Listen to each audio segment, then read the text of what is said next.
एक वक्त था जब अमेरिका का नाम सुनते ही दुनिया के हुक्मरान कांपते थे। जब अमेरिका का एक युद्धपोत समुद्र में नजर आता था तो छोटे से बड़े राष्ट्र झुकने पर मजबूर हो जाते थे। जब अमेरिकी राष्ट्रपति एक शब्द बोलते थे तो दुनिया की राजधानियों में हलचल मच जाती थी। लेकिन आज वही अमेरिका, वही महाशक्ति एक ऐसे संकट की भंवर में फांसती जा रही है जिससे निकलने का रास्ता खुद व्हाइट हाउस को नहीं पता। 42 अत्याधुनिक विमान और ड्रोन राख बनकर बिखर गए। 29 अरब डॉलर से भी ज्यादा स्वाहा हो गए। अब यहाँ सवाल उठता है, क्या यह केवल एक युद्ध की हार है या यह वह ऐतिहासिक पल है जब दुनिया के सबसे ताकतवर साम्राज्य के पतन की घड़ी शुरू हो चुकी है? दर्शकों, आइए आज की इस श्रृंखला में हम अमेरिका के पतन की असली वजह, ईरान ने युद्ध में अमेरिका को कैसे धूल चटाई, चीन और रूस की बढ़ती ताकत ने अमेरिका पर किस तरह का मानसिक दबाव बनाया है, ईरान के आत्मबल के पीछे का रहस्य क्या है और अब विश्व व्यवस्था कैसे और क्यों बदल रही है, इन सभी विषयों पर गहरी चर्चा करेंगे। दूसरे विश्व युद्ध के बाद अमेरिका ने दुनिया पर एकछत्र राज किए 7 दशक बीत चुके हैं। इन 7 दशकों में उसने न केवल सैन्य बल बल्कि आर्थिक, कूटनीतिक और सांस्कृतिक रूप से भी दुनिया को अपनी मुट्ठी में रखा था। इराक को तबाह किया, अफगानिस्तान में 2 दशक राज किया, लीबिया को जलाया और यह सब करते वक्त किसी में सवाल उठाने की हिम्मत नहीं थी। लेकिन आज वही अमेरिका एक ऐसे विरोधाभास की भंवर में है जिसका जवाब उसके पास नहीं है। दरअसल अमेरिका के पतन का रास्ता एक ही दिन में शुरू नहीं हुआ। यह तो वर्षों से जमा हुए अहंकार, गलत रणनीति और बदलती विश्व व्यवस्था का कड़वा परिणाम है।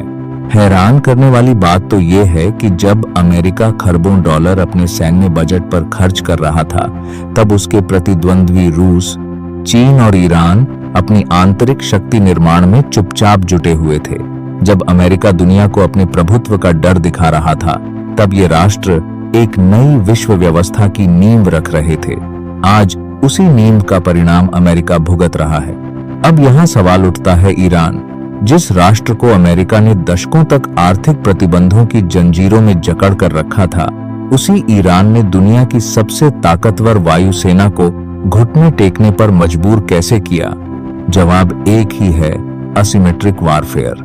ईरान ने अमेरिका से सीधे आसमान में भिड़ने की मूर्खता नहीं की, बल्कि उसने वह कमजोरी ढूंढी जिसे अमेरिका अपनी ताकत समझता आया था।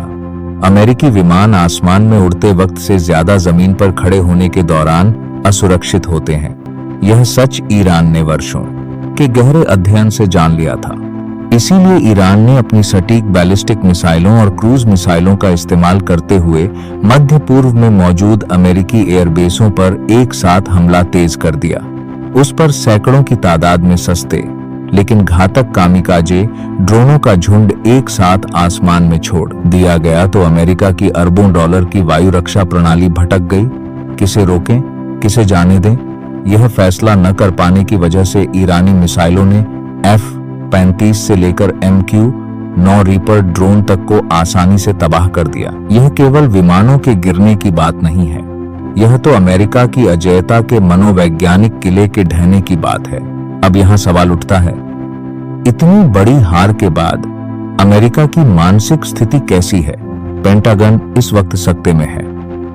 जो अधिकारी कुछ हफ्ते पहले तक युद्ध के मैदान से आई खबरों को जंगी अफवाह कहकर खारिज कर रहे थे, आज वही अधिकारी संसदीय समिति के सामने 42 विमान गंवाने की कड़वी सच्चाई स्वीकार करने पर मजबूर हो गए हैं। राष्ट्रपति ट्रंप ने जिस युद्ध को छोटा, सीमित और सस्ता अभियान बताकर शुरू किया था, आज उसी युद्ध का खर्च 29 अरब डॉलर पार कर चुका है और हर दिन यह रकम तेज रफ्तार से बढ़ती जा रही है। दरअसल अमेरिका का सबसे बड़ा संकट सैन्य नहीं, मनोवैज्ञानिक है।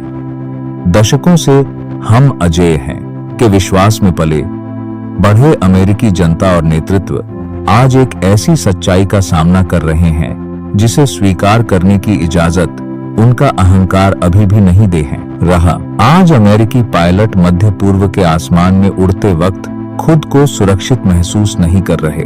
अत्याधुनिक तकनीक से लैस अमेरिकी वायु शक्ति ईरान की सटीक मिसाइलों और सस्ते ड्रोनों के सामने असाधारण रूप से असुरक्षित साबित हो चुकी है। चीन और रूस के शीर्ष नेतृत्व के बीच हाल की उच्चस्तरीय मुलाकात महज कूटनीतिक शिष्टाचार नहीं थी। यह मुलाकात एक साफ संदेश था। अमेरिका की एकध्रुवीय दुनिया को खत्म करने का वक्त आ चुका है। रणनीतिक विश्लेषकों के मुताबिक इस मुलाकात में चीन और रूस के बीच सैन्य तकनीक साझेदारी, आर्थिक सहयोग और डॉलर के बिना व्यापार की नई प्रणाली पर गहरी चर्चा हुई।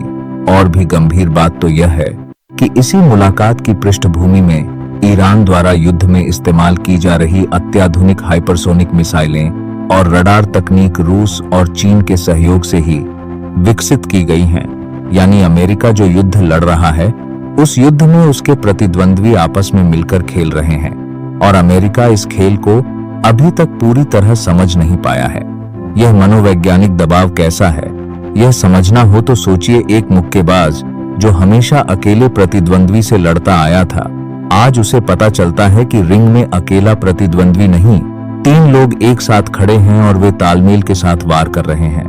और भी हैरान करने वाली बात तो यह है कि दशकों के आर्थिक प्रतिबंधों, अंतर्राष्ट्रीय अकेलेपन और लगातार सैन्य खतरे के बावजूद ईरान इतने आत्मबल के साथ क्यों डटा हुआ है? इसका जवाब ईरान के स्वदेशी तकनीक विकास में छुपा है। जब अमेरिका ने ईरान को दुनिया से अलग थलग करने की कोशिश की, ईरान ने उसे ही अपनी ताकत बनाने का मौका समझा। प्रतिबंधों की वजह से बाहर से हथियार न खरीद पाने के कारण ईरान ने अपना देसी रक्षा उद्योग खड़ा किया। आज ईरान द्वारा इस्तेमाल की जा रही बैलिस्टिक मिसाइलें, क्रूज मिसाइलें, कामिकाजे ड्रोन और वायु रक्षा प्रणाली, इनमें से अधिकांश स्वदेशी तकनीक पर आधारित हैं। विदेश मंत्री अरागची साफ शब्दों में कह चुके हैं, पिछले 40 दिनों की जंग तो महज एक ट्रेलर था। ईरान ने इस युद्ध में अमेरिकी वायुसेना के हमले के वक्त ईंधन भरने की जगहों और युद्ध रणनीति का विस्तृत इंटेलिजेंस डेटा इकट्ठा कर लिया है। यानी ईरान का आत्मबल केवल हथियारों के जखीरे से नहीं आया है, यह आत्मबल उस ज्ञान से आया है जो उसने अपने प्रतिद्वंद्वी की हर कमजोरी का अध्ययन करके हासिल किया है। और यही वजह है कि आज ईरान डरकर नहीं, तैयारी के साथ खड़ा है। अब यहाँ सवाल उठता है, क्या यह टकराव और बढ़ेगा? क्या अमेरिका ईरान के परमाणु केंद्र पर सीधा हमला करने की हिम्मत करेगा? रणनीतिक विश्लेषकों के मुताबिक यदि अमेरिका और इजराइल ने ईरान के परमाणु केंद्र इस्फहान या किसी अन्य रणनीतिक स्थान पर हमले की दुस्साहसिक कोशिश की, तो ईरान एक साथ मध्य पूर्व में मौजूद तमाम अमेरिकी सैन्य अड्डों को हाइपरसोनिक मिसाइलों का निशाना बनाने की सैन्य योजना तैयार कर चुका है, जिसकी कल्पना अमेरिका और इजराइल ने अब तक नहीं की है।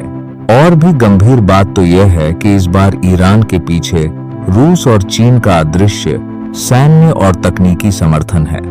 अगर यह युद्ध और फैला तो यह केवल अमेरिका और ईरान के बीच का टकराव नहीं रहेगा, बल्कि एक नए विश्व युद्ध का रूप ले सकता है। और ऐसे युद्ध में विजेता कौन होगा? इससे भी बड़ा सवाल यह होगा, हारने वाला बचेगा भी कि नहीं? अब आखिरी और सबसे अहम सवाल की तरफ आते हैं। सन 1991 में सोवियत संघ के विघटन के बाद दुनिया एकध्रुवीय हो गई। अमेरिका के इशारे पर दुनिया की राजनीति, अर्थव्यवस्था और सैन्य संतुलन चलता था। लेकिन आज वह एकध्रुवीय दुनिया अपने विघटन के आखिरी दौर में पहुंच चुकी है। चीन दुनिया की दूसरी सबसे बड़ी अर्थव्यवस्था बन चुका है। रूस ने यूक्रेन पर वर्षों तक जंग लड़कर पश्चिमी प्रतिबंधों के बावजूद अपना वजूद बचाए रखने में कामयाबी हासिल की।